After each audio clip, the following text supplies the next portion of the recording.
सत्यनारायण अध्याय 5. श्री गणेशाय नमः. सुतमने शौनकादिका सावधान चित्ते करुणे ऐका.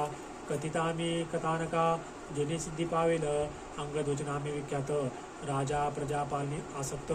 असता झाला त्याचे चरित परिसा आदरे करुणी. सत्यदेवाच्या प्रसादा टाकुणी पावला आपदा. राज्य असूनी संपदा क्षणात नष्ट झाली. एके समय तो द्रुपदी जाऊनी गौरवना प्रती. मारुणी नाना मृगा प्रती पावता झाला श्रमाते. तो एक देखिला वटतरू जयाच्या छायेचा विस्तीर्ण घेरू. त्या माझी तो द्रुपवरू घेता झाला विश्रांती. तो तेथे देखिले अद्भुत सकल गोप आनंदित. सत्यदेवाची पूजा शांत मने करुणी करिता ती. उन्मत्त ऐसा तो नगरपती. सत्यदेवाच्या जाऊनी पुरती नमन पूजाधिक भक्ती. नाहीच करिता झाला गोपाई करुणी सत्यपूजन. द्विजा करुणी साष्टांग नमन. प्रसाद राजा सन्निध ठेवून जाते झाले साक्षेपे. सकाळ मिळून आनंद भरित प्रसाद सेविती भक्तियुक्त. तेने करुणी सत्यदैवत संतुष्ट झाले त्यावरी. नृपमने हे पशुचे पालक मी तो पृथ्वीचा नायक.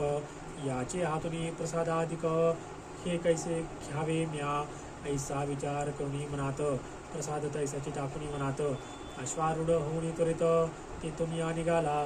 तो मार्गी अपशकुन होत नगरा पातला चिंताक्रांत.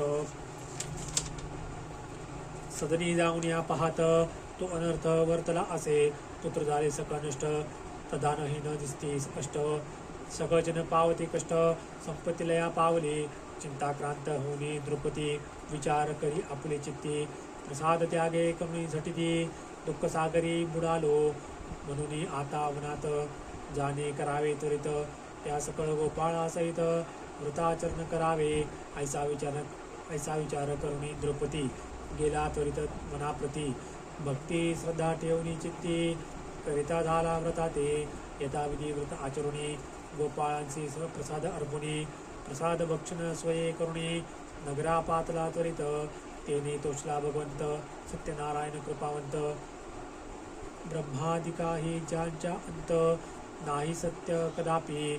ऐश्वर्य समग्रही लादले राज्य स्वतंत्र चालले. पुत्र पौत्रही सजीव दाहले व्रत प्रभावे करुणी. अंगध्वज द्रुपदी ऐशापरी दारा सुतांचे सुख संसारी. भोगुनी गेला लोकांतरी देवा सन्निध.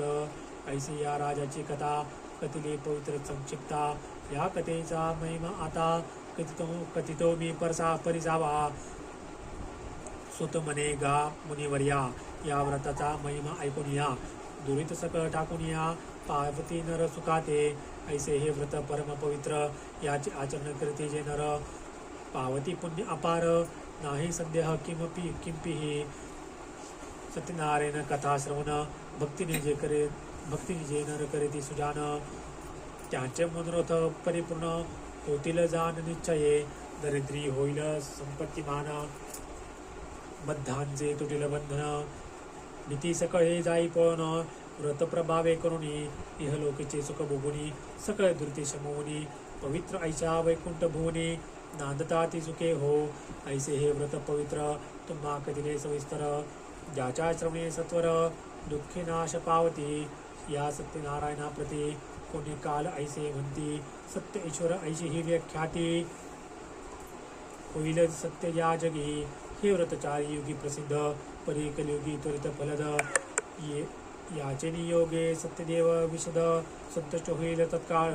इति श्री स्कंद पुराणे रेवाखंडे शौनकादी मुनी आणि सुत यांच्या वचनी कथा ही पूर्ण झाली.